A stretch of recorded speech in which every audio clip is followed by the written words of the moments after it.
I have been so tired. Hunger. Feed me now kind of hunger. I've been quite lethargic and demotivated. I can smell anything a mile away. My nails are growing, my edges are growing, obviously gained weight and these grew. I've also been running to the bathroom a whole lot more.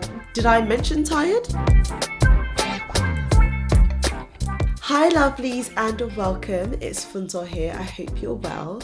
Here's a breakdown of all of the symptoms I've been feeling during this first trimester of pregnancy, so you have an idea of what to expect, or if you're curious, here are some of the things that you might go through. What I'm going to do is I'm going to generally break down my main symptoms and actually do a comparison between my first and second pregnancies. My 2-week wait symptoms. So this is the first 2 weeks immediately after conceiving. I actually didn't feel anything at all in both my first pregnancy and my second pregnancy. I had actually read quite a lot of articles and watched a lot of videos about women sharing their experiences, and some people were able to feel some quite drastic changes really early on. So I had my eyes peeled for all kinds of different symptoms, but if I'm honest, I didn't really feel anything. The one thing I'd say I did feel in my first pregnancy was that I think maybe like a day or two before my period was due, I felt my typical period symptoms. So things like a lower back ache, I had some very light cramping, but the second time round, I honestly didn't feel a thing. One of the articles that I came across when I was first researching 2-week wait symptoms was explaining how those early pregnancy symptoms can actually be very similar to period symptoms, and I thought this was super helpful to know because I was getting quite worked up and a bit worried that I wasn't feeling anything or experiencing anything, but it's actually very common not to experience anything. Fatigue. Oh my goodness, I have been so tired, like overwhelmingly tired. I have been sleeping 9 hours straight at night. I still get knackered in the afternoon at like 3 o'clock on the dot every day. I'll need a good hour, 2-hour nap. I could easily sleep for longer. It's an alarm that's waking me up. And by the end of the day, I am still exhausted. Like I've been going to bed super early, like 10 o'clock. And it's crazy. I definitely felt really exhausted in my first pregnancy as well, but somehow I forgot how intense that fatigue can be. And not only have I been tired, but I've also been feeling very lethargic and just generally demotivated. So I haven't had the usual energy or desire to do things that I would ordinarily do. I feel like the lethargy is one of the hardest symptoms because I have to keep reminding myself, oh, it's because you're pregnant. But that doesn't console you in the moment when you've got things to get done and important things to do. And I'd say one of the biggest differences between my first and second pregnancy is that I've had a 1-year-old who's full of energy, running about, and she just needs my help. So I haven't been able to completely shut down or just take all the rest that I need at times because I have to look after her. So that's come with its challenges, but I've just been plodding on and keep going. My nails are growing, my edges are growing, I even have sideburns. So this is one of the really nice symptoms about pregnancy that I experienced the first time round, and I've been fortunate enough to experience it second time round as well, where I've just noticed a boost in growth in my hair and nails, which is really nice. I've honestly been struggling to grow my edges back for years now. They took a right hit from years of leave out weaves and braids and just tight hairstyles that have been snatching out my edges, but I've definitely been making the effort to leave my hair alone and do really low manipulation hairstyles over the past, it must have been a good 3 or 4 years now. And I did experience some breakage postpartum, about 5 months postpartum in my first pregnancy, and that's because I got braids done and they snatched my edges. I lost quite a lot of hair.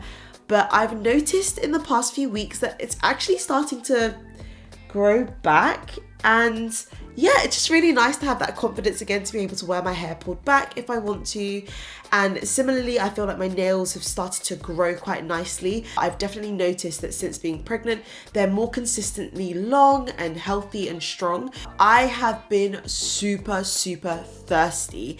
And it's bizarre because I feel like it just hit me one day. I noticed that Every morning I was waking up with a really, really dry mouth, and I had a couple of nights where I would actually wake up and I was so thirsty and I just wished that I had a bottle of water next to me. So that's how thirsty I was. And I had to get myself a massive 2-liter water bottle. And I found that this thing has been the only thing that has helped me get through the extreme thirst. I've also been very hungry. This is something that I experienced in both pregnancies, and it's really weird because it's not a normal kind of hunger that I would feel around a mealtime. I find that it's quite intense and it's a very uncomfortable feeling. I had times where I'd have a very filling meal and a satiating meal, but I would still have that icky feeling an hour or two later, and I know I'm not hungry. Something I also noticed about being hungry was that it wasn't just about feeling full, but it was about being satisfied with my meals. So I've definitely been paying a lot more attention to the kinds of meals that I'm having and making sure that they're meals I actually want to eat, because if not, it just doesn't do the job, and then I still have that icky hunger feeling. And that's quite similar with my cravings. I've absolutely had cravings, and I found that I haven't been craving anything weird or unexpected. They're all foods that I normally like and eat, but they're just quite specific. So I definitely had a bread phase, I had a ham and cheese toasty phase, a croissant phase, just generally lots of carby, hearty meals. And I feel like it must be one of those things where your body just needs the energy, so it's craving all of those rich foods. And I also find with my cravings that when they are satisfied, that meal hits different. It is so good to satisfy a pregnancy food craving. Like, I see food differently these days. One of the differences I've noticed between my first and second pregnancy is that second time round, I feel like I've been much better at managing my cravings.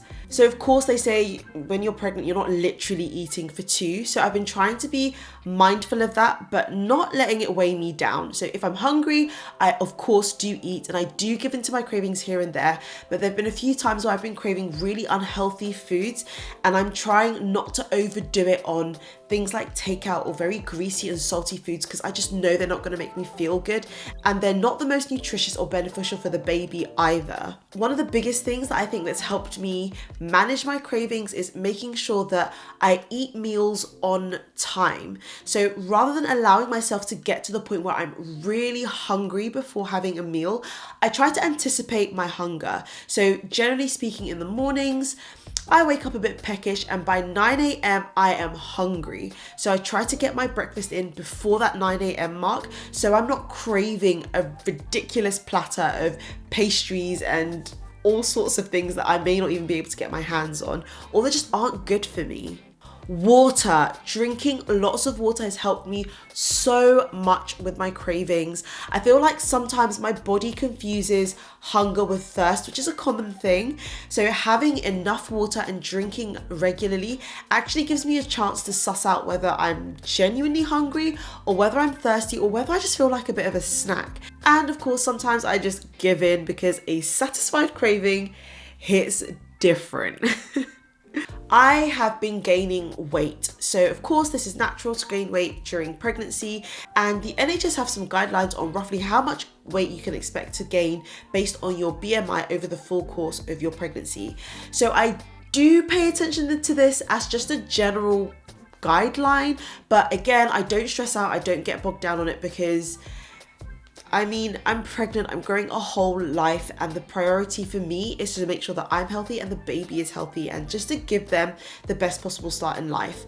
It's helpful to know roughly how much I should be gaining, so I do keep track of my weight just so that I know if I'm gaining more weight than expected, then maybe I need to revisit my diet and pump in some more whole grain foods, healthier meals, some vegetables, and boost the nutrition and focus on nutrition, and maybe cut back on some of the sugary things that aren't that great during pregnancy.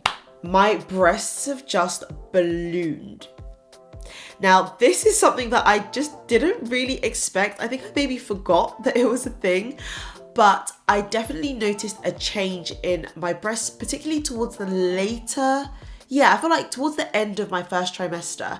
And I think one of the biggest differences between my first trimester this time compared to the first time I was pregnant is that I was still breastfeeding.